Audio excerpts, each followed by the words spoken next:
तो आज हम बात करेंगे किसी खोखले बेलन में उपस्थित पदार्थ का अगर हमको आयतन बताना हो तो हम कैसे बताएंगे। तो सबसे पहले दोस्तों हम ये जानेंगे कि जो खोखला बेलन होगा, ठीक है, उसका जो रेडियस होगा वह उस खोखले बेलन में उपस्थित पदार्थ का जो रेडियस होगा उससे किसी भी हालत में ज़्यादा ही होगा। क्योंकि दोस्तों कोई भी अगर खोखला बेलन हो और उसमें पदार्थ डालना है तो हमको जाहिर सी बात है उसका रेडियस जो होना चाहिए, पदार्थ का जो रेडियस होना चाहिए उससे कम ही होना चाहिए, तभी तो वो अपना आकार ले पाएगा उसमें। और दोस्तों एक और जाहिर सी बात है, जैसे कि लिक्विड जो होता है दोस्तों, ठीक है, किसी भी पदार्थ लिक्विड बोले चाहे कोई ठोस पदार्थ भी बोले, तो अगर किसी हम पात्र में डालते हैं तो वह उस पात्र का आकार धारण कर लेता है, ठीक है। और दोस्तों बेलन की जो ऊंचाई होगी, ठीक है, बेलन की ऊंचाई और अगर उसमें भरे गए पात्र की ऊंचाई, भरे गए पात्र जो होंगे वो दोनों ऊंचाई जो सेम ही होंगे। तो इसलिए दोस्तों ऊंचाई जो होती है इस केस में सेम ही रहती है।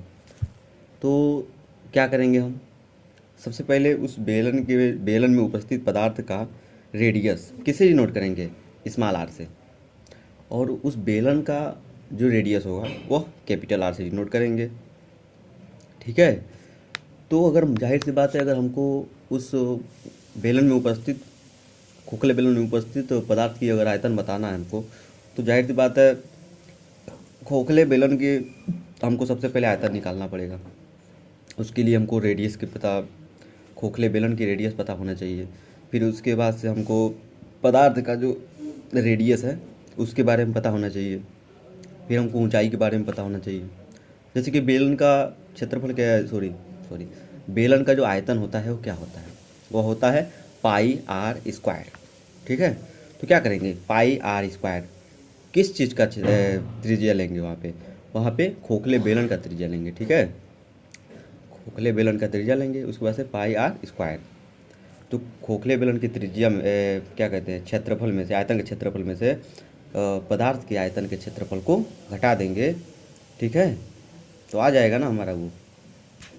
तो इस प्रकार से दोस्तों हमारा जो पदार्थ का आयतन है वह निकल कर सामने आ जाता है। देखिए हम इसकी फार्मूला भी आपको दिखा देते हैं। खोखले बेलन की जो फार्मूला होती है वह हम लिख कर दिखा देते हैं। देखिए देखिए 2 लिखेंगे, sorry, pi R square capital R square H minus pi small R square H, ठीक है दोस्तों। जाहिर सी बात है, उम्मीद करते हैं दोस्तों ये वीडियो आपको पसंद आएगी और हमारे समझने का तरीका थोड़ा सा अलग है। उम्मीद करते हैं कि आपको समझ आई होगी। Wish you all the best.